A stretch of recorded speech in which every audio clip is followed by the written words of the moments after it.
Tan solo 13 días después del asesinato de la líder indígena y activista medioambiental Berta Cáceres, el Consejo Cívico de Organizaciones Populares e Indígenas de Honduras, que era liderado por Cáceres, ha informado que uno de sus compañeros falleció. Se trata de Nelson García, un defensor del derecho de habitación y quien falleció tras recibir 2 disparos por personas desconocidas mientras realizaba un desalojo en la comunidad a la que pertenecía. La policía hondureña confirmó el hecho, pero afirmó que no guarda ninguna relación con el desalojo. Miembros del Consejo Cívico de Organizaciones Populares e Indígenas de Honduras han calificado los hechos como parte de una guerra contra la labor de la organización. Recordemos que según un informe de esta organización no gubernamental, Protection International, Honduras se ha convertido en el país más peligroso para defensores del medio ambiente. Y saludamos en Costa Rica a Marcia Aguiluz, ella es directora del Centro por la Justicia y el Derecho Internacional. También fue quien representó ante la CIDH a la ambientalista Berta Cáceres y ahora representa a sus familiares. Señora Aguiluz, una buena tarde, gracias por acompañarnos. Bienvenida a la tarde de NTN 24. Muy buenas tardes a todas y todos. Antes de entrar en un poco más en lo que sucedió con el último fallecimiento, yo sí le quiero preguntar por qué Honduras es el país más peligroso para los defensores del medio ambiente. Sí, desafortunadamente las estadísticas confirman esa afirmación. Un informe que emitió la organización internacional Global Witness señala que la cantidad de asesinatos implica que es el país con mayor asesinatos de ambientalistas per cápita en el mundo. Entonces, nosotros como CEGIL, por ejemplo, hemos representado al menos 6 ambientalistas que han sido asesinados ante la Comisión Interamericana y ante la Corte Interamericana de Derechos Humanos. Y bueno, la muerte reciente de esta otra persona, de Néstor, que ocurrió el día de ayer, pues confirma que es un contexto de extremo riesgo para las personas que defienden los derechos humanos, pero en particular para las personas que defienden el ambiente y también el derecho al territorio.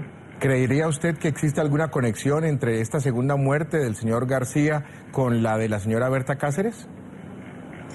Bueno, no tengo elementos para afirmar que sean las mismas personas, pero sí llama la atención que esta persona pertenecía al COPIN, que justo en hora de las mañanas había participado, había sido víctima de un desalojo por parte de fuerzas de seguridad del Estado, e indudablemente siendo una persona activa en la defensa de su territorio, una de las líneas de investigación tiene que ser el contexto en el que esta persona ha realizado su labor de defensa de derechos humanos.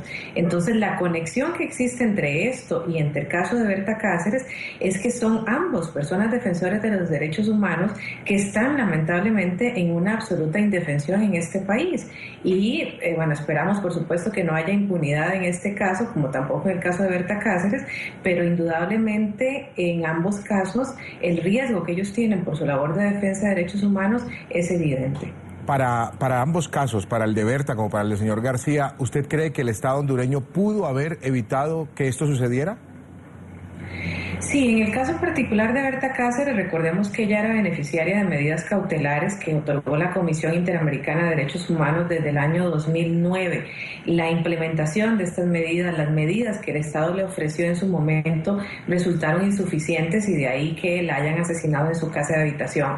Pero además, en el marco del proceso ante la Comisión Interamericana, había una serie de denuncias, de información que veníamos presentando, de amenazas que ella tenía, inclusive atentados contra su vida, que no fueron debidamente investigados.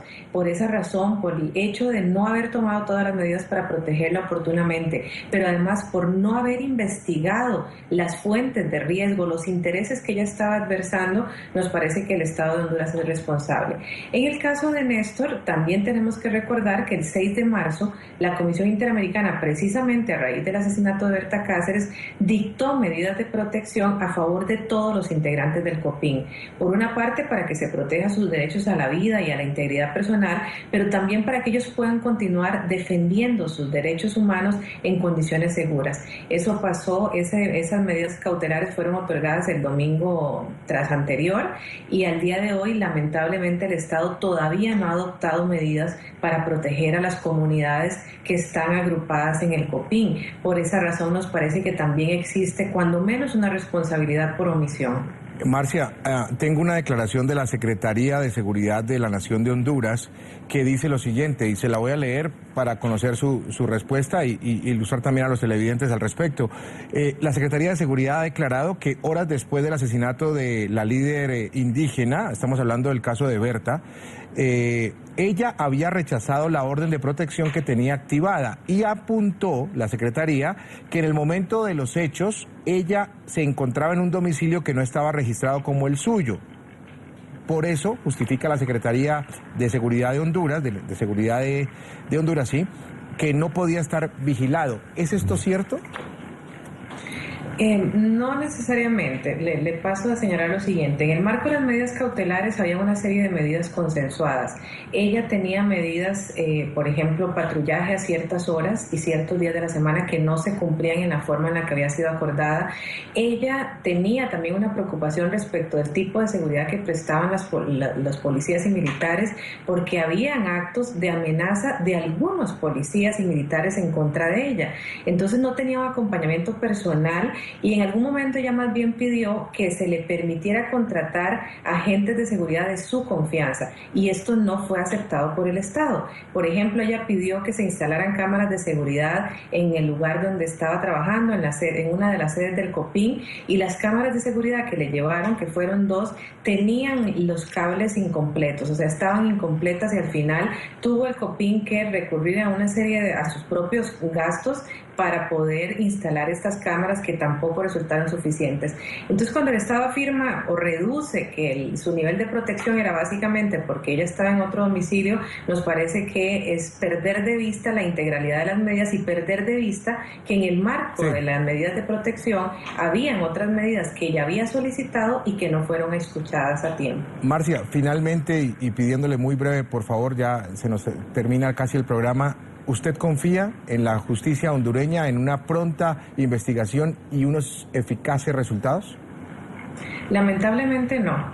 Nosotros nos estamos sumando a las voces de la familia y del Copín, que pide la presencia de expertos independientes. Los índices de impunidad en Honduras son elevadísimos.